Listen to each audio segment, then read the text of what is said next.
Assalamualaikum warahmatullahi wabarakatuh. Alhamdulillahilladzi hadana lihadza wa ma kunna linahtadiya laula an hadanallah. Subhanaka la ilma lana illa ma 'allamtana innaka antal alimul hakim. Rabbi shrah li sadri wa yassir li amri wahlul 'uqdatam min lisani yafqahu qawli. Allahumma salli wa sallim ala sayyidina Muhammadin miftahi bab rahmatillah adada ma fi ilmillah salatan wa salaman daimaini bidawami mulkillah wa ala alihi wa sahbihi wa man walah. Nawaitu ta'alluma wa ta'lim wa tadhakkura wa tadhkir wa nafa'a wal intifa' wal ifada wal istifada wal hatha ala tamassuki bi kitabillahi wa sunnati rasulih والدعاء إلى الهدى والدلالة على الخير ابتغاء وجه الله ومرضاته وقربه وثوابه سبحانه وتعالى. أما بعد, Alhamdulillah, pagi hari ini kita kembali diperjumpakan oleh Allah Subhanahu wa Ta'ala yang insya Allah dalam keadaan yang lebih baik, dalam keadaan yang lebih taat kepada Allah Subhanahu wa Ta'ala. Dan senantiasa kita harapkan hadirnya kita di majelis ini mendapatkan keberkahan daripada Allah Subhanahu wa Ta'ala serta diampuni dosa-dosa kita. Amin ya rabbal alamin. Pada kesempatan yang lalu kita sudah kaji perihal yang menjelaskan tentang pentingnya ikhlas dalam beramal. Sebagaimana tolak ukur diterima atau tidak diterimanya sebuah amal oleh Allah Subhanahu wa Ta'ala tergantung daripada keikhlasan seseorang. Ketika seseorang melakukan sebuah amal perbuatan semata-mata karena Allah Subhanahu wa Ta'ala, maka amalnya diterima oleh Allah dan akan diberikan pahala yang besar oleh Allah Subhanahu wa Ta'ala. Pada kesempatan kali ini kita melanjutkan pembahasan yang berikutnya, pembahasan yang ketiga, yaitu al-ukhuwah fillah, persaudaraan karena Allah Subhanahu wa Ta'ala. Bab ini menjelaskan kepada kita tentang pentingnya seseorang itu menjalin hubungan persaudaraan bukan karena untuk mencari manfaat duniawiyah atau karena ada keperluan tertentu. Namun hubungan yang dia jalin, hubungan persaudaraannya semata-mata karena Allah Subhanahu wa Ta'ala. Dijelaskan yang namanya persaudaraan adalah imtizaj ruh birruh. Persaudaraan karena Allah itu adalah persenyawaan ruh dengan ruh. Wa tasafah qalb ma'al qalb, atau bertemunya hati dengan hati. Persaudaraan karena Allah itu ribat imani, ikatan iman yang berlandaskan ketakwaan kepada Allah Subhanahu wa Ta'ala. Yaitu persaudaraan yang berpegang teguh kepada ajaran Allah Subhanahu wa Ta'ala, persaudaraan karena iman, persaudaraan karena ketakwaan kepada Allah Subhanahu wa Ta'ala. Dalam Al-Quran Allah Subhanahu wa Ta'ala berfirman, wa'tasimu bihablillahi jami'an wa la tafarraqu.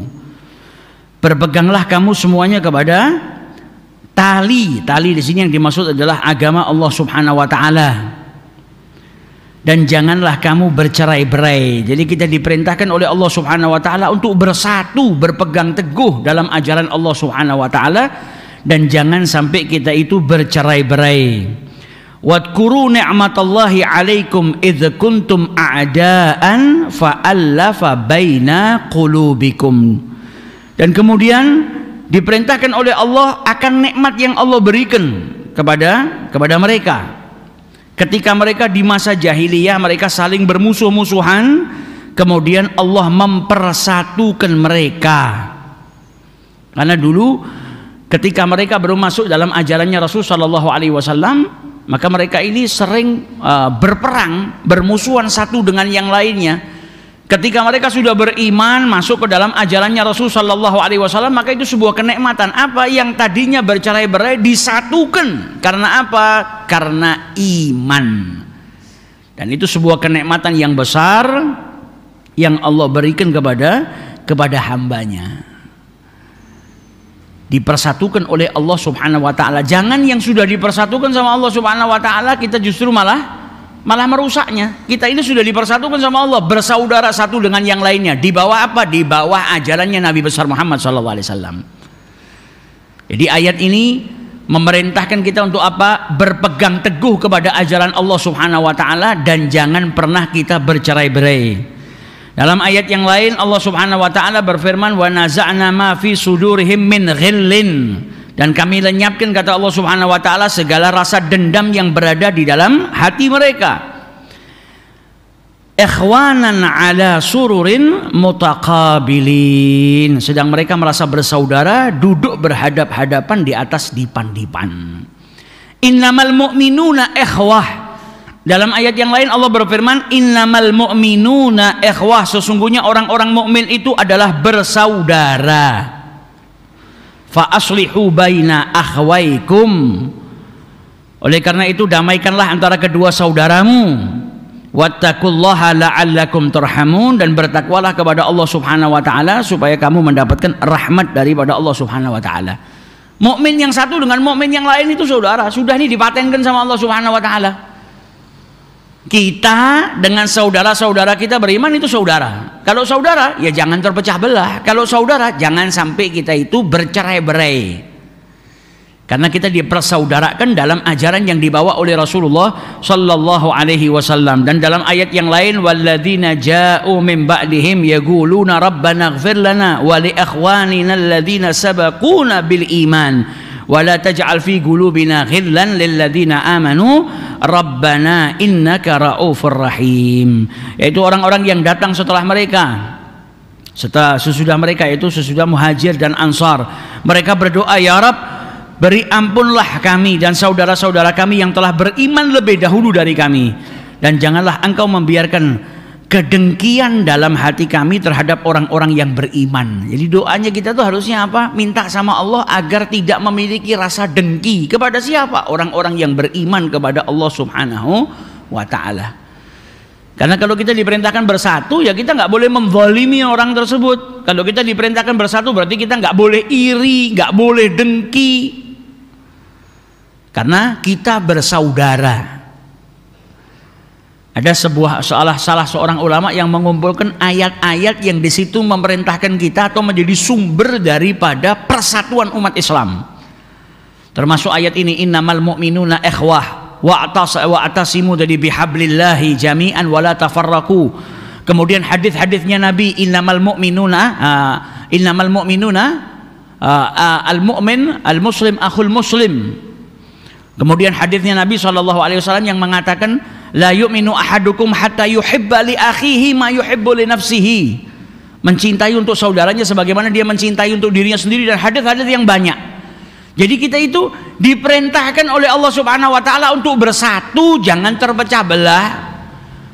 Bukan hanya dari satu ayat atau satu hadis. Andai kata satu ayat satu hadis sudah cukup. Tapi ternyata banyak ayat yang menjelaskan tentang persatuan, persaudaraan, jangan terpecah belah. Ayat-ayat yang menjadi sumber persatuan Islam dan hadis-hadis Nabi yang menjadi sumber persatuan Islam atau persaudaraan dan jangan sampai terpecah belah. Banyaknya ayat dan banyaknya hadis ini menunjukkan pentingnya ditekankan kita sama Allah Subhanahu wa taala, jangan sampai terpecah belah. Muslim sama muslim itu saudara, mukmin sama mukmin itu saudara.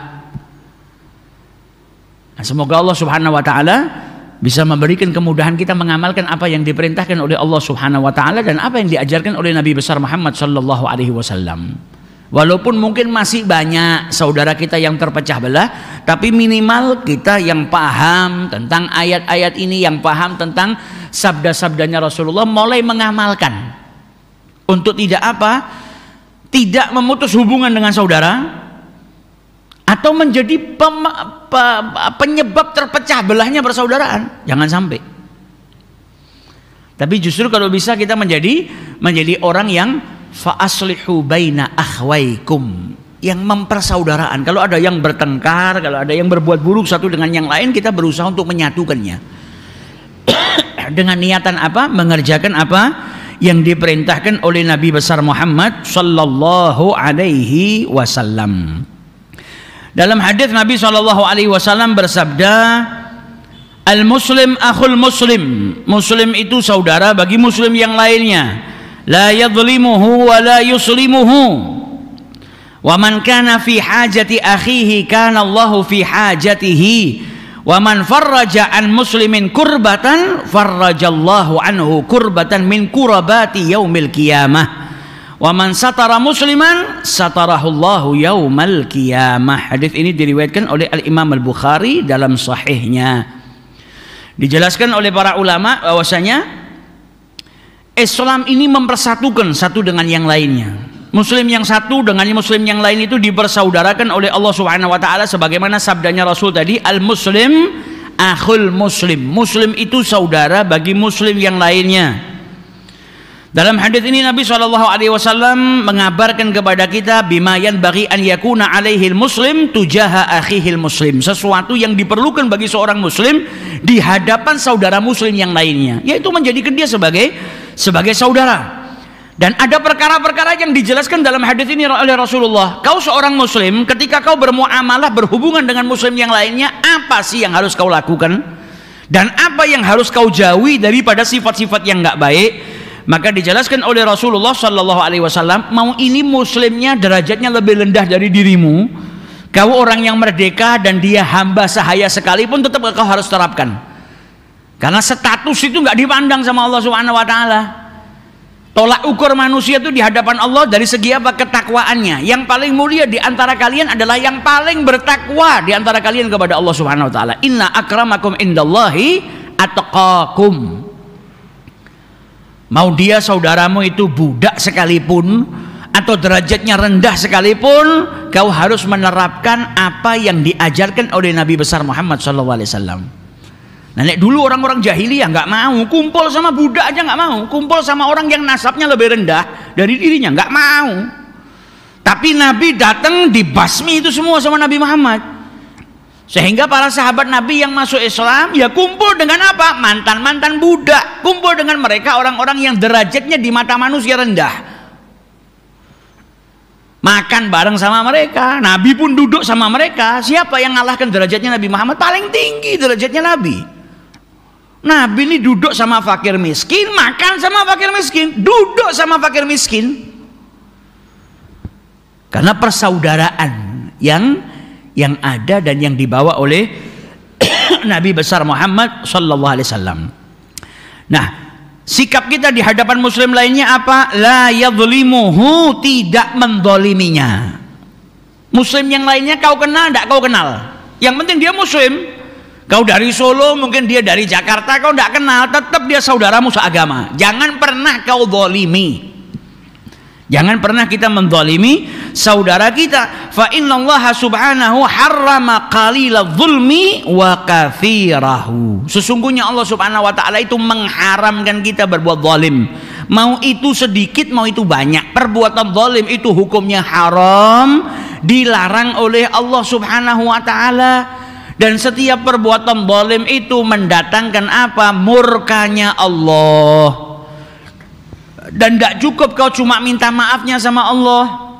Ketika orang berbuat dosa, kalau dia mau dosanya diampuni sama Allah, harus bertaubat.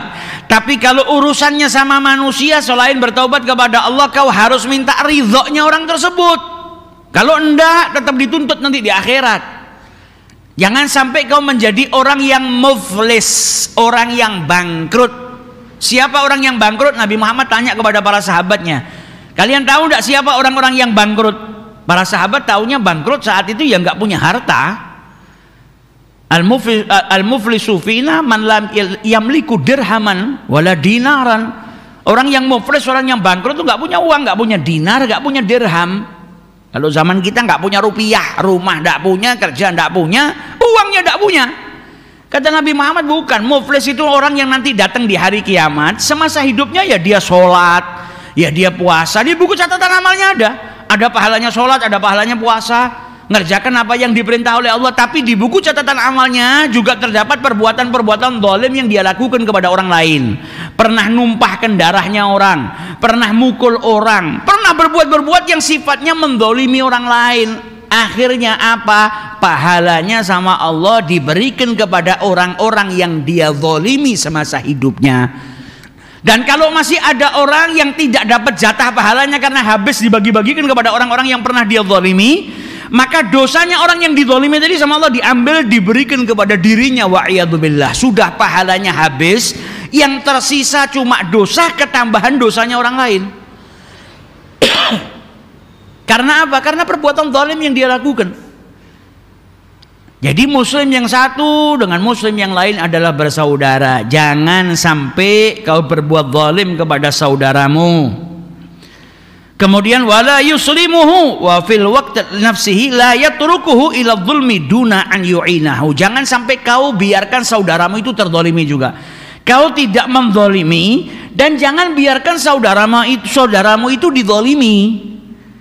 Kalau sampai ada orang yang menzalimi atau dia sedang terzalimi, maka engkau harus melindunginya sesuai dengan kemampuanmu. Jangan dibiarkan. Yang penting saya nggak dizalimi. Loh, itu saudaramu kok. Saudaramu sedang dizalimi, maka jangan kau biarkan.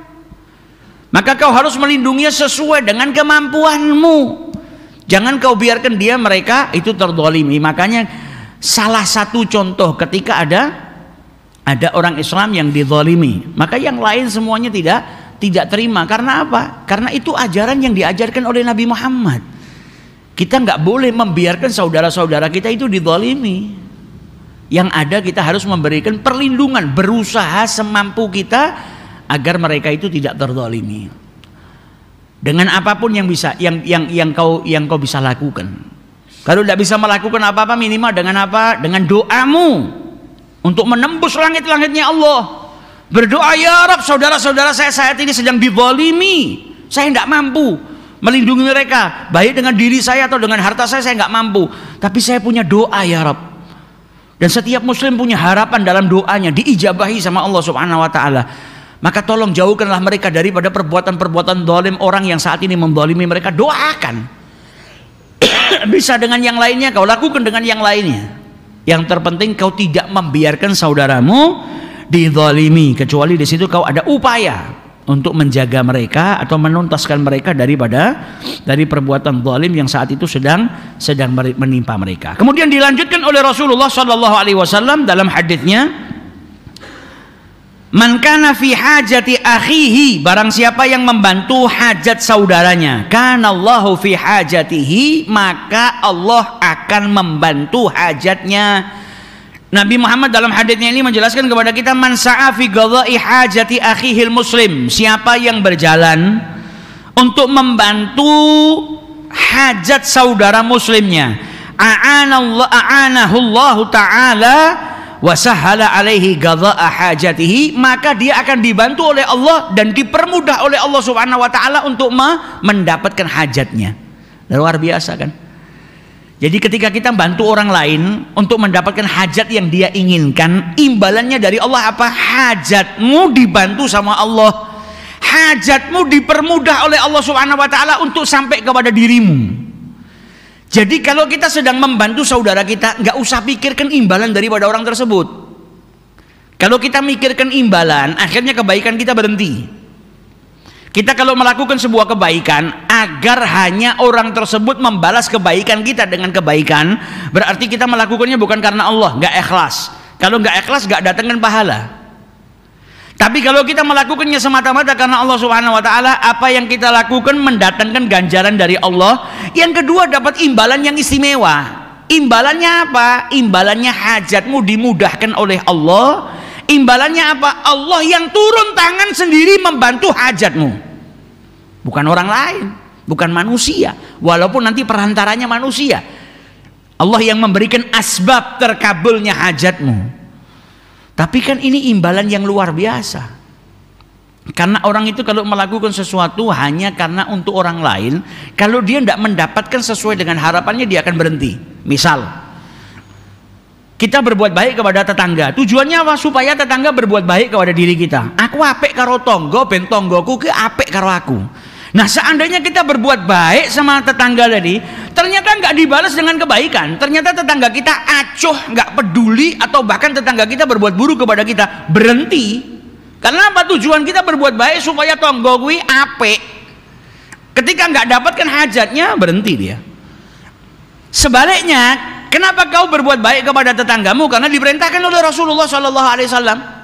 Kita diperintahkan untuk memuliakan tetangga, baik sama tetangga. Mau dibalas dengan kebaikan ya monggo, ndak dibalas ya monggo. Sing penting aku ngamal no perintah Kanjeng Nabi. Dan saya yakin kalau saya ngamalkan perintahnya Nabi Muhammad, imbalannya lebih besar daripada balasan baik tetangga tadi, lebih daripada itu. Dan kalau saya melakukannya karena perintahnya Allah dan perintahnya Rasulullah, pasti Allah akan menggerakkan hati tetangga saya juga untuk berbuat baik kepada saya. Gak usah diniatin, sudah pasti dikasih sama Allah Subhanahu wa Ta'ala. Gak usah diinginkan orang berbuat baik, itu Allah akan memberikan kemudahan bagi setiap urusannya. Maka kalau niatnya karena Allah, ya terus dia akan bisa berbuat baik walaupun dizalimi, walaupun tetangganya berbuat buruk kepada dirinya, walaupun tetangganya berbuat zalim kepada dirinya, gak akan memberhentikan perbuatan baiknya kepada tetangganya. Kenapa? Melakukannya untuk Allah dan Rasulnya. Ini kalau kita membantu saudara kita, imbalannya dari Allah apa? Hajat kita dibantu sama Allah, dipermudah sama Allah Subhanahu wa Ta'ala. Jadi dari hadis ini sebetulnya kita bisa punya kunci cara bagaimana hajat kita dikabulkan sama Allah. Ya Allah, aku ki duwe hajat gede, urung kabul-kabul. Saya itu sampai detik ini punya hajat tapi belum terijabahi. Nah, caranya supaya diijabahi gimana selain berdoa minta sama Allah Subhanahu wa Ta'ala? Berupaya. Karena orang itu diperintahkan untuk berupaya. Dia punya sesuatu, ya dia harus mendirikan asbabnya untuk mendapatkan hajat yang dia inginkan. Ada ikhtiarnya. Selain itu, amalkan hadis Nabi ini. Oh, aku tak ngewangi hajatnya wong muslim. Saya tak nyari saudara saya yang punya hajat, tak bantu supaya hajatnya terkabul. Karena ini kunci. Kalau kita itu bantu hajatnya orang lain, hajat kita dipermudah, hajat kita dibantu sama Allah Subhanahu wa Ta'ala. Kemudian dilanjutkan oleh Rasulullah sallallahu alaihi wasallam, wa man farraja an muslim kurbatan farrajallahu anhu kurbatan min kurubati yaumil qiyamah. Dan barang siapa yang bantu saudaranya yang sedang tertimpa musibah, dibantu supaya terbebaskan dari musibah yang saat itu sedang menimpa saudaranya, maka imbalannya dari Allah Subhanahu wa Ta'ala apa? Dirinya pun akan dibantu sama Allah Subhanahu wa Ta'ala untuk terbebaskan daripada bencana-bencana, musibah-musibah yang datangnya kelak di hari kiamat, di mana manusia ketakutan, di mana manusia saat itu butuh pertolongan, maka dia akan mendapatkan bantuan daripada Allah Subhanahu wa Ta'ala. Kemudian ditutup oleh Rasul sallallahu alaihi wasallam, wa man satara musliman, dan barang siapa yang menutup aib, kekurangan, keburukan saudaranya, maka keburukan dia pun akan ditutup oleh Allah Subhanahu wa Ta'ala di hari kiamat. Punya teman, punya saudara muslim berbuat salah, berbuat buruk, jangan diumbar kesalahannya. Jangan disebar-sebarkan keburukannya atau kekurangannya. Tapi apa? Kita tutup supaya aib kita juga ditutup oleh Allah Subhanahu wa Ta'ala. Tapi dalam hadis ini, wala ya'ni hadza ayyaskuta an ma'siyatin in ra'ahu mutalabbisan biha. Tapi bukan berarti kalau kau melihat saudaramu berbuat maksiat, saudaramu berbuat buruk terus kau diem, tak tutupi weh, ben ojo ono sing ngerti. Ya bukan seperti itu. Perbuatan buruknya kau tutup, tapi kalau kau ngelihat dia berbuat buruk, nasihati, jangan didiamkan. Karena kita diperintahkan untuk menasihati. Kalau ada orang berbuat salah, jangan didiamkan, kasih tahu perbuatanmu itu salah. Nanti datangkan dosa dari Allah, nanti kau dihukum dengan cara yang benar, dengan cara yang baik, gak didiamkan. Tapi setelah itu tutup, jangan diumbar, jangan dibuka. Jangan kita menjadi orang yang mengumbar kejelekan orang lain, atau yang menyebarkan keburukan daripada keburukan orang lain. Nah, ini hadis disampaikan oleh Rasul sallallahu alaihi wasallam menjelaskan kepada kita muslim yang satu itu bersaudara dengan muslim yang lainnya. Dan Nabi SAW sedang mengajarkan kepada kita amalan-amalan yang perlu kita lakukan ketika kita berhadapan atau bersama dengan saudara kita seagama. Jangan kau zalimi dan jangan kau biarkan dirinya terzalimi. Kemudian bantu hajatnya supaya Allah bantu hajatmu dan mempermudah hajatmu. Tutup aibnya, bantu dia keluar dari musibahnya. Kau bikin bahagia orang lain, tidak mungkin kau dibiarkan sama Allah bersedih. Yang ada Allah akan mengirimkan kebahagiaan untuk dirimu. Ada orang yang sedang kesusahan. Wah, ini kena musibah, musibahnya urusannya dengan harta. Saya orang miskin, saya nggak bisa bantu. Ya paling tidak kau nemenin. Paling tidak kau bikin bahagia supaya kesedihan yang ada dalam hatinya itu sirna. Kau datang, kau hibur, kau nasihati mungkin, atau kau bikin suasana-suasana yang indah yang tidak keluar dari syariatnya Allah Subhanahu wa taala untuk membahagiakan dirinya. Maka di saat itu kau sedang berupaya untuk apa? Menuntaskan dirinya dari musibah yang sedang menimpa dirinya, walaupun dengan idkhalus surur, membahagiakan orang tersebut atau masukkan kebahagiaan ke dalam hatinya. Maka Allah pun akan memberikan imbalan atau ganjaran yang besar yang kelak akan kita nikmati ketika kita dibangkitkan oleh Allah Subhanahu wa taala. Bahkan terkadang kenikmatan itu bisa kita nikmatin semasa kita hidup di dunia. Sudah dikasih dulu imbalannya sama Allah Subhanahu wa taala. Kemudian dalam hadis yang diriwayatkan oleh Abi Hurairah, Rasul sallallahu alaihi wasallam pernah menceritakan, ana rajulan zara akhan lahu fi qaryatin ukhra. Ada seseorang yang bersilaturahmi kepada saudaranya di lain kota, di lain desa. Dia misalnya dari kota A, dia pergi ke kota lain. Tujuannya apa? Untuk berziarah kepada saudara muslimnya, mengunjungi saudara muslimnya.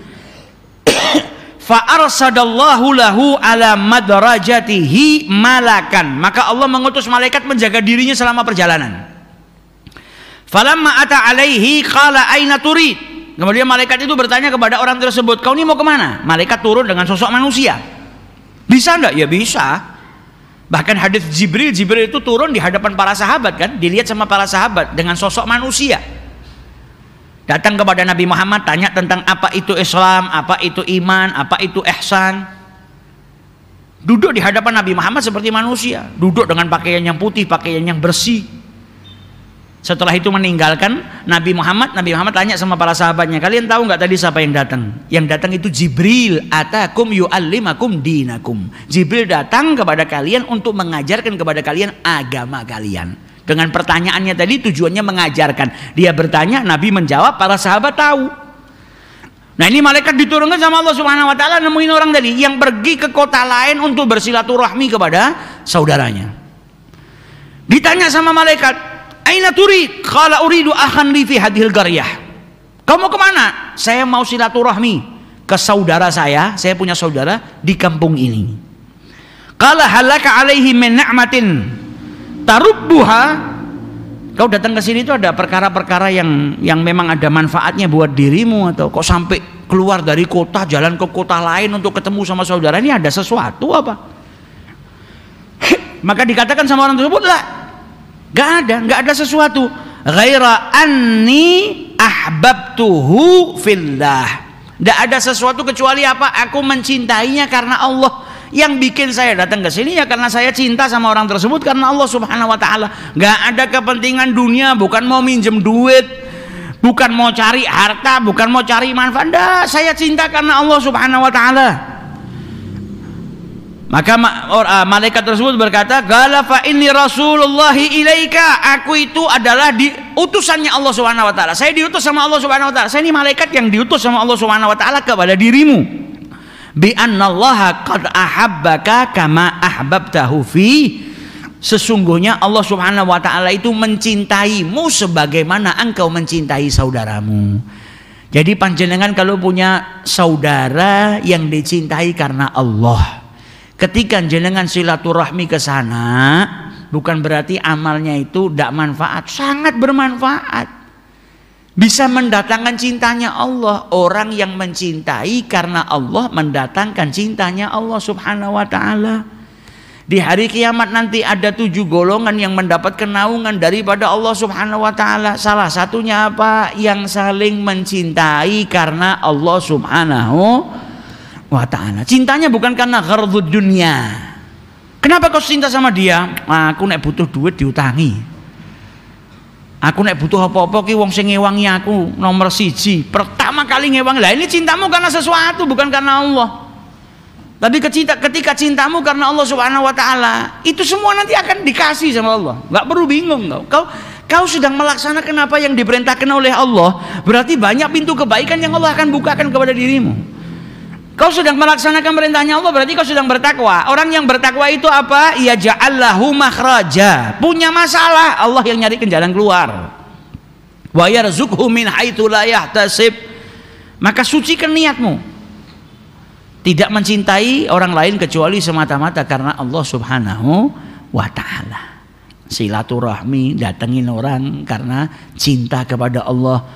Itu mendatangkan apa? Mendatangkan cintanya Allah Subhanahu wa taala kepada diri orang tersebut. Dan dalam hadis yang lain Nabi SAW bersabda, "Man 'ada maridhan." Barang siapa yang menjenguk orang yang sedang sakit, auzara akhan lahu fillah, atau dia bersilaturahmi, mengunjungi seorang saudaranya yang dia cintai karena Allah Subhanahu wa taala, nadahu munadin, maka akan diserukan oleh penyeru. Apa seruannya? Tibta wa taba mamsyaka wa tabawwa'ta minal jannati manzilan. Orang itu kalau menjenguk orang yang sedang sakit atau mengunjungi saudaranya yang dia cintai karena Allah Subhanahu wa taala, maka ada seruan yang menyeru apa? Tibta wa taba mamsyaka. Engkau ini baik dan jalanmu menuju ke tempat tersebut, menuju mengunjungi saudaramu yang sedang sakit atau mengunjungi saudaramu karena Allah tadi adalah sesuatu yang baik, dan engkau telah sedang mempersiapkan tempatmu di surganya Allah Subhanahu wa taala. Orang yang seperti itu nanti akan dibangunkan rumah di surganya Allah Subhanahu wa taala. Amalannya ringan, tapi pahalanya dari Allah apa? Dibangunkan rumah sama Allah di surga. Apa? Mengunjungi saudara karena Allah. Pulang dari masjid Segap ini aku tak silaturahmi. Apa tujuannya? Supaya dibangunkan rumah sama Allah. Silaturahmi kemana? Ke rumahnya fulan. Karena Allah. Kalau karena Allah itu berarti jenengan begitu sampai sana ndak dikasih teh ya ndak gersulo. Orang dikei sarapan ya orang ngamuk. Jangan aku tak silaturahmi. Ngopo? Sarapan no. Sarapan gratis. Nah ini bukan ziarah karena Allah. Ini meh ngerepoti dulure ya toh. Tapi kesana semata-mata karena Allah Subhanahu wa taala. Ada yang sakit datengin. Ada yang sakit jenguk. Kita menjenguk orang yang sakit, maka dikatakan oleh penyeru-penyerunya tadi para malaikatnya Allah Subhanahu wa taala, apa yang kau lakukan baik, jalanmu menuju perbuatan tersebut juga baik. Wa tabawwa'ta minal jannati manzilan, sebuah rumah di surga telah disiapkan bagi dirimu. Karena apa? Menjenguk orang yang sakit. Makanya jenengan itu kalau kenal dengan orang soleh, kenal dengan orang yang soleh itu biasanya kalau dengar ada orang yang sakit jadi orang pertama yang jenguk. Karena apa? Nggak mau kehilangan kesempatan ini. Kalau kita ya solehnya masih setengah-setengah ini kadang wegah nilai wong lorong, kok malah ketularan, malah loro. Ya, kalau saat ini ya mungkin sedang pandemi atau apa, ya ada udzur, tapi kan silaturahmi atau menjenguk bisa kita ganti. Kalau misalnya di musim pandemi ini paling tidak ya kita bisa menjenguknya via telepon. Tanya bagaimana kabarnya, alhamdulillah, tahur insyaallah. Karena musibah yang turun sama manusia itu mensucikan manusia tersebut daripada perbuatan dosanya. Makanya jenengan orang soleh, orang alim itu semuanya ilmu. Dulu saya bingung, tiap ada orang sakit, kalau pas saya di situ, kalau ada orang soleh yang datang atau pas saya sakit, kalau saya ketemu sama orang alim yang tahu saya sakit, mesti ucapannya apa? Tahur, suci. Saya bingung apa maksudnya suci. Setelah belajar haditsnya Nabi Muhammad baru tahu, oh, orang yang tertimpa musibah itu dia sedang disucikan sama Allah Subhanahu wa taala daripada perbuatan dosanya. Jadi orang soleh itu ketika ketemu sama orang yang sakit dimotivasi. Tahur, kau sedang disucikan sama Allah, otomatis kan orang itu bahagia, alhamdulillah. Supaya apa? Tidak ngersuloh dari penyakitnya. Supaya apa? Gak kehilangan sabar dari musibah yang menimpa dirinya.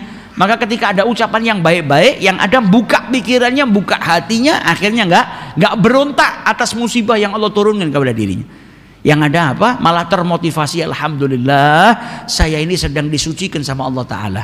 Yang ada akhirnya orang tersebut sudah sedang sakit tapi bisa bersyukur, lakal hamdu ya Rabb, terima kasih ya Allah, di balik musibah ini kau sedang memberikan kebaikan kepada saya. Nah, ini orang-orang saleh. Makanya kita kumpul, banyak-banyak kumpul sama orang saleh. Ini berteman karena Allah. Mau berteman karena Allah, ya duduk sama teman-teman yang ngingetkan kita sama Allah Ta'ala. Pertemanan karena Allah itu berarti pertemanan yang mengajak engkau semakin dekat sama Allah Ta'ala. Yang ada kau kalau duduk sama sahabatmu tambah eling Gusti Allah, tambah cedak marang Gusti Allah, tambah taat kepada Allah Subhanahu wa Ta'ala. Tapi teman yang buruk, ketika kau duduk malah lupa sama Allah, yang ada malah katut ikut ke dalam perbuatan maksiat. Tapi kalau teman yang baik justru akan mengajak kita dekat sama Allah Subhanahu wa Ta'ala. Dia ada yang sakit kita jenguk, kemudian kita silaturahmi ke tempat saudara kita, maka itu mendapatkan ganjaran yang besar daripada Allah Subhanahu wa Ta'ala. Dan dalam berhubungan bersaudara antar agama, bersaudara karena Allah, Nabi SAW juga menasihatkan kita dalam hadisnya, la yu'minu ahadukum, tidak beriman salah seorang daripada kalian, hatta yuhibba li akhihi ma yuhibbu li nafsihi, sampai dia bisa mencintai untuk saudaranya sebagaimana dia mencintai untuk dirinya sendiri. Dalam riwayat yang lain, hatta yuhibba li akhihi minal khair, tidak sempurna iman seseorang sampai dia bisa mencintai untuk saudaranya daripada kebaikan, ma yuhibbu li nafsihi, sebagaimana dia cintai untuk dirinya sendiri. Kalau kepingin punya amalannya orang-orang yang beriman yang sempurna, maka cintai untuk saudara kita daripada kebaikan-kebaikan sebagaimana kita cinta kalau kebaikan-kebaikan itu ada pada diri kita sendiri. Jadi hadis ini ngajak kita untuk apa? Mencintai untuk saudara kita sebagaimana kita mencintai untuk diri kita. Kita itu senang kalau kita itu misalnya tidak dizalimi, ya jangan zalimin orang lain. Hadis ini jelaskan kepada kita tentang hubungan baik. Kalau kita amalkan, kita tambah nyintai saudara kita. Kalau kita amalkan, kita nggak berbuat zalim, nggak nyakitin saudara kita. Ini hadis ngajak kita untuk semakin kuat menjalin hubungan persaudaraan. Hadis ini juga bagian daripada hadis yang menjadi sumber daripada persatuan umat Islam. Lah gimana mau terpecah belah kalau umat Islam ini ngamalkan hadis ini? Sebagaimana kau mencintai kebaikan untuk dirimu sendiri, maka cintai itu pula untuk saudaramu. Kalau ini diterapkan, tidak ada muslim yang nyakitin muslim lainnya. Kalau kita sedang kebutuhan kepepet, kita pengennya apa? Dibantu. Maka ketika kita melihat saudara kita yang kepepet, ya kita bantu. Maka tidak ada muslim yang telantar. Ini hadis kalau kita terapkan luar biasa, satu sama lainnya saling kuat hubungannya. Nah, ini yang tidak dimau sama musuh-musuh Allah Ta'ala. Makanya umat Islam terus diadu domba. Ada masalah sepele, perbedaan sepele dibesar-besarkan. Apalagi sekarang zamannya media, nyebarkan kabar berita bohong itu lebih mudah, ngadu domba lebih gampang. Terus orang dicekoi, adu domba, perbedaan, sampai akhirnya apa? Musuhan. Yang dimusuhi siapa? Yang dimusuhi dalam hatinya adalah la ilaha illallah, yang musuhin dalam hatinya juga adalah la ilaha illallah. Yang saling bermusuhan punya Tuhan yang sama. Tuhannya berfirman, innamal mu'minuna ikhwah. Perintahnya Allah apa? Orang-orang yang beriman itu saudara. Nah, ini yang dilakukan sama mereka yang tidak mau umat Islam bersatu. Padahal kita diperintahkan untuk apa? Bukan hanya bersatu, mencintai untuk saudara kita daripada kebaikan-kebaikan sebagaimana kita mencintai untuk diri kita sendiri. Sebagaimana kau tidak ridho kalau orang itu berbuat sesuatu kepada dirimu, maka kau juga harus tidak ridho dan tidak melakukan hal itu kepada orang lain. Kau nggak suka dicaci, jangan caci maki orang lain. Kau nggak seneng kok kalau ada orang mencaci dirimu, kan kau nggak suka. Apa yang tidak kau ridhoi itu jangan kau berikan kepada orang lain. Apa yang kau ridhoi maka berikanlah kepada orang lain. Kau senang dibantu, kau senang dihormati, kau senang kalau ada orang yang bermuamalah denganmu dengan akhlak yang baik, maka berikan itu pula kepada saudaramu. Orang soleh zaman dahulu itu, ya Allah, kalau kita lihat amalnya luar biasa. Sering saya ulang, ada orang soleh rumahnya kemasukan tikus banyak. Bingung dia, omahku kok akeh tikus ya? Ada sahabatnya datang ngasih solusi, oh gampang. miarao kucing, nanti tikus-tikus itu wedi. Tikus ini anak kucing, suaranya kucing aja wedi, lari. Maka kata dia, apa enggak, saya enggak mau. Nanti kalau saya biara kucing, tikus-tikus itu keluar dari rumah saya, lari ke rumah tetangga saya. Sebagaimana saya enggak suka rumah saya jadi sarangnya tikus, saya juga harus enggak suka kalau rumah tetangga saya, saudara saya itu jadi sarangnya tikus. Sebaliknya kita zaman ini, wah kok jadi sarangnya tikus, rumahnya tonggo jadi sarangnya setan ngarepnya. Kok tikus jadi sarangnya setan, terserah. Karena apa? Kepedulian sudah hilang. Tapi kalau dulu orang-orang soleh luar biasa, sebagaimana saya nggak suka, saya juga harus merasa nggak suka kalau itu terjadi kepada saudara saya. Saya nggak suka dizalimi, saya nggak mau saudara saya dizalimi. Mereka cintanya sampai seperti itu, nggak rela. Apa yang mereka sukai itu yang mereka lakukan untuk saudaranya. Maka zaman dulu ada salah seorang soleh besar, orang walinya Allah, namanya Al-Imam Al-Ahnaf. Imam Al-Ahnaf itu dikenal sebagai orang yang ahlamun nas. Hilm ini tidak mudah marah, kalau dipancing emosinya nggak gampang emosi. Jadi orang yang bijak, orang bijak itu nggak gampang emosian. Nah, Imam Al-Ahnaf ini orang yang dikenal sebagai ahlamun nas, luar biasa. Orang itu sampai takjub dengan sifat yang ada pada dirinya. Ketika ditanya, dari mana kau belajar ini semua? Maka beliau katakan, saya belajar dari diri saya sendiri. Loh, belajar sama diri sendiri ini caranya gimana? Iya, kalau saya ngelihat ada orang lain berbuat buruk yang saya nggak suka, maka saya nggak lakukan perbuatan tersebut kepada orang lain. Misal, ketika kita dicaci sama orang kan nggak enak rasanya, sumpek, ngamuk, marah. Ketika kita tahu ternyata perbuatan buruk itu bikin nggak enak, maka kita jadikan itu sebuah pelajaran. Kita nggak melakukan hal yang sama untuk orang lain. Ketika ada orang lain berbuat zalim kepada diri kita kan tidak enak. Kita sedang diajarin sama Allah rasanya dizalimin itu seperti itu. Maka jadikan itu sebuah pembelajaran. Untuk apa? Tidak kau lakukan kepada orang lain. Nah, ini para kekasihnya Allah. Ketika disakiti, dizalimi, ada orang berbuat buruk kepada dirinya, bukannya marah, tapi malah dijadikan sebuah pelajaran. Oh, gini tuh rasanya. Selain itu, jadikan mereka bisa mempraktekkan sabar yang angkat derajat mereka, mempraktekkan punya sifat pemaaf. Karena orang yang memaafkan itu tambah mulia. Jadi sedang banyak diberi kebaikan sama Allah. Oh, saya sedang diuji sama Allah Ta'ala untuk dinaikkan derajat saya, diampuni dosa-dosa saya. Selain itu semua, mereka jadikan itu sebuah pembelajaran. Mereka sudah pernah ngerasakan, maka mereka nggak mau rasa tersebut dirasakan sama orang lain. Caranya dengan apa? Tidak melakukannya untuk orang lain. Nah, ini cara pandangnya para kekasih-kekasih Allah Subhanahu wa Ta'ala. Sampai ada salah seorang yang soleh,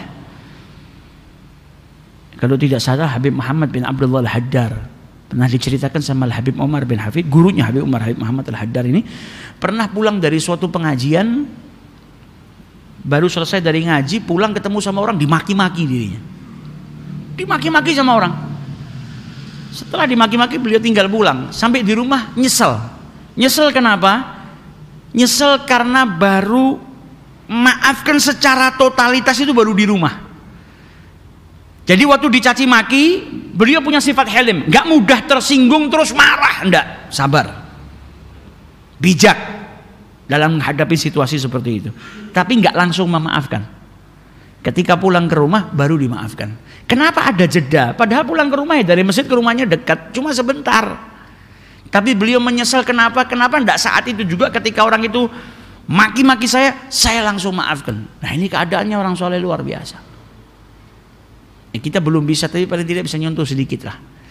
Bisa nyentuh sedikit-sedikit dari perangainya orang-orang yang dicintai oleh Allah Subhanahu wa Ta'ala. Jadi dalam hadis ini Nabi SAW mengajarkan kepada kita apa? Mencintai untuk saudara kita daripada kebaikan-kebaikan, sebagaimana kita cintai kebaikan-kebaikan tersebut ketika ada pada diri kita. Apa yang kita nggak suka dari orang lain dilakukan kepada diri kita, jangan kita lakukan kepada orang lain. Apa yang kita suka yang dilakukan oleh orang lain kepada diri kita, maka kita lakukan itu kepada orang lain, dengan catatan itu semua daripada kebaikan yang dihalalkan, yang baik, yang tidak keluar daripada syariat-syariatnya Allah Subhanahu wa Ta'ala. Sayyidina Umar dalam perkataannya beliau berkata, lika al-ikhwan jala'ul ahzan. Kumpul sama teman-teman itu ngilangkan kesedihan, teman-teman yang baik. Ya, jadi kalau sudah mereka orang-orang besar ini bicara masalah teman, sahabat itu berarti sahabat yang baik. Nah, perjumpaan, kumpul bareng-bareng teman itu adalah jalaul ahzan, ngilangkan rasa sedih, rasa sumpek yang sedang menimpa diri kita. Wa idza razaqakallahu mawaddata imri'in muslim fatashabbat biha. Kata Sayyidina Umar, kalau kau itu diberikan oleh Allah Subhanahu wa taala ketulusan cinta kepada seorang teman muslim, maka peliharalah dengan baik. Kalau punya teman dirawat, kalau punya teman dijaga. Jangan sampai kita menyia-nyiakan teman-teman kita. Apalagi teman yang ngajak kita untuk dekat sama Allah Subhanahu wa taala, teman yang ngajak kita untuk semakin kenal dengan Allah Subhanahu wa taala. Nabi Muhammad ketika sampai di kota Madinah yang pertama kali dilakukan apa? Mempersaudarakan antara orang-orang Muhajir dan orang-orang Ansor. Mereka sudah dipersaudarakan di bawah naungan Islam. Persaudaraan sudah ada secara umum, tapi secara khusus dipersaudarakan lagi sama Nabi antara orang-orang Muhajir sama orang-orang Ansor. Nah, ini persaudaraan mereka hebat luar biasa. Kalau kita ini bersaudara, ngaku-ngaku. Kita ini ngaku, baru-baru batasannya ngaku. Kalau kita ngelihat bagaimana orang-orang Muhajir dan orang-orang Ansor waktu dipersaudarakan sama Nabi Muhammad, wah, luar biasa. Yang punya 2 rumah, 1 rumah diberikan kepada saudaranya yang baru. Ini bukan saudara senasab loh, bukan saudara kandung, saudara seagama yang dipersaudarakan sama Nabi. Sayyidina Abdurrahman ibn Auf itu dipersaudarakan sama Nabi Muhammad SAW dengan Sa'ad ibn Rabi' al-Ansari. Sa'ad ibn Rabi' sampai bilang apa? Saya punya harta tak bagi 2, separuh buat saya, separuh buat dirimu. Karena sahabatnya Nabi yang dari Mekah datang ke Madinah hijrah nggak bawa apa-apa, rumah nggak punya, harta ditinggal di Mekah. Karena perintah ngikutin perintahnya Allah, hijrah di jalannya Allah Ta'ala. Ketika dipersaudarakan sama Nabi Muhammad, mereka itu persaudaraannya secara totalitas, bahkan hartanya pun dibagi, mereka nggak takut. Nggak takut, ditawarin, ini saya punya separuh harta, ambil separuhnya buat engkau. Kata Abdurrahman bin Auf, enggak, tunjukkan saya pasarnya Madinah di mana. Karena Sayyidina Abdurrahman bin Auf ini pedagang yang sukses, orang yang sama Allah diberikan kelebihan dalam hal tersebut. Nggak lama kecuali Abdurrahman bin Auf sudah sukses lagi dengan perniagaannya di kota Madinah. Tapi kita lihat bagaimana persaudaraan yang dijalin sama Rasulullah, yang dipersaudarakan sama Nabi Muhammad. Bukan hanya judul saja, tapi mereka betul-betul bersaudara karena Allah Subhanahu wa ta'ala. Ada satu orang diriwayatkan yang bersahabat dengan Aba Ishaq, Ibrahim ibnu Adham. Setelah bersahabat lama, kata orang ini, tunjukkan kekurangan saya itu apa. Dia tanya sama Ibrahim ibn Adham, Mbok ya kau bilang sama saya kekurangan saya itu apa, aib saya itu apa, yang buruk itu apa, supaya ya tujuannya dia nanya supaya dia kalau ada yang buruk dia bisa benahi. Maka kata Ibrahim ibn Adham apa, ya akhi lam aralaka aiban, wahai saudaraku, saya nggak ngelihat dalam dirimu ada cacat, ada kekurangan, ada keburukan, saya nggak ngelihat. Karena saya mandang engkau dengan kacamata cinta. Orang yang mandang dengan seseorang itu dengan kacamata cinta, tidak mandang keburukan, semuanya baik. Nah, kita kadang berhubungan sama saudara kita sesama agama, saudara muslim, tapi mandangnya dengan kacamata benci. Jadi yang benar sekalipun elek, yang benar jadi jelek. Tapi kalau kita mandang dengan kacamata cinta, sebaliknya, ya, yang tidak mau menerima sahabat dengan kekurangannya, tidak punya sahabat. Manusia itu punya kekurangan. Justru sahabat itu harusnya yang bisa menerima orang lain dengan kekurangannya. Apalagi kalau bersahabat karena Allah Subhanahu wa ta'ala. Justru dia mau bersahabat dengan dirimu karena dia punya kekurangan. Dengan tujuan apa? Dia tuh punya harapan kau bisa mengisi kekurangan-kekurangannya tadi. Kalau jelek kau nasihati, kalau jelek kau tuntun, itu kan harapannya. Kalau tidak mau menerima kekurangan, tidak punya konco, saya pingin punya sahabat yang perfect. Ya tidak ada yang perfect, ini nabi-nabi. Dan kau kalau pantas punya sahabat orang yang perfect, ya kau akan dihidupkan sama Allah di zamannya para nabi. Lah wong urip di 2021 kok golek konco perfect. Kau sendiri punya sahabat perfect aja, kalau pantas kau akan dihidupkan di zamannya Nabi Muhammad.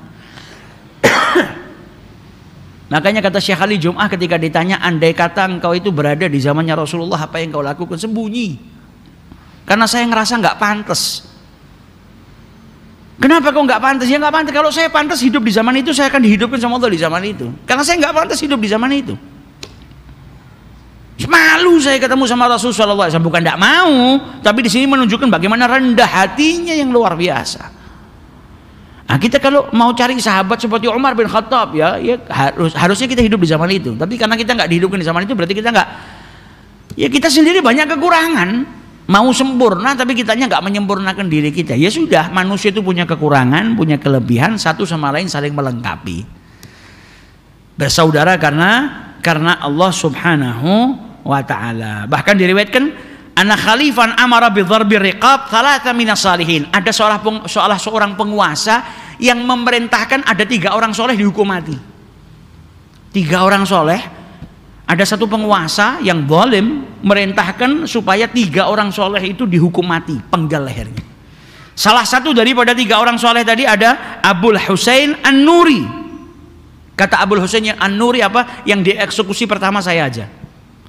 Bingung ini penguasanya. Loh, biasanya orang menghindar daripada kematian, minimal milih yang terakhir lah. Ini malah milih pertama. Kenapa? Saya kepingin 2 saudara saya itu hidup lebih lama ketimbang saya. Kalau mereka dulu berarti mereka mati sih. Tapi kalau saya dulu paling tidak masih ada jeda bagi mereka. Ithar. Bahkan itharnya sampai dalam hal seperti itu. Gara-gara sifatnya tadi bersaudara karena Allah tadi yang sampai mendahulukan saudaranya sampai 3-3-nya akhirnya dia dimaafkan sama penguasa tersebut, nggak jadi dihukum mati. Nah ini persaudaraan karena Allah yang luar biasa. Dikatakan oleh Aswad ibnu Kathir, syakautu ila Muhammad bin Ali ibn Husain al-hajah wa jafa'il ikhwan. Al-Aswad ibnu Kathir ini datang kepada Muhammad bin Ali, Muhammad al-Bagir bin Ali Zainal Abidin ibn Husain. Dia menceritakan tentang dirinya punya hajat, ada kekurangan, dia butuh hajat, dan ceritakan tentang buruknya sahabat-sahabat yang meninggalkan dirinya. Di saat saya miskin hilang kabeh. Kata Muhammad al-Bagir apa? Bi'sal akhun yara'aka ghaniyan. Seburuk-buruk saudara itu saudara yang ada bersamamu saat kau punya. Dan ketika kau nggak punya, kau ditinggalkan, itu saudara yang buruk. Maka beliau akhirnya manggil pembantunya dan memberikan 700 dirham, dikasih uang 700 dirham. Ini 700 dirham ambil, nanti kalau habis butuh lagi datang ke sini. Mengeluarkan hartanya untuk saudaranya. Man kana fi hajati akhi, kana Allahu fi hajatihi. Barang siapa yang berada di dalam hajat saudaranya, bantu saudaranya menunaikan hajatnya, maka Allah akan bantu hajatnya dan Allah akan permudah hajatnya. Dikeluarkan hartanya untuk bantu orang tersebut. Tapi ini bukan jadi tolak ukur. Jangan terus kita datang ke tempatnya konco, aku ki butuh loh, berharap dapat 750.000. Wah nggak itu lo ngewu tok itu konco ki. Aku Imam Muhammad al-Bagir nggak ini 700 dirham, ya tidak seperti itu. Tolak ukurnya bukan seperti itu, tapi kita lihat bagaimana ketulusan hati beliau. Bahkan diriwayatkan ada salah seorang masuk kepada Al-Hasan. Kalau di kitab itu ada namanya Al-Hasan, berarti Al-Hasan Al-Basri. Masuk kepada Al-Hasan, fawajadahu naiman.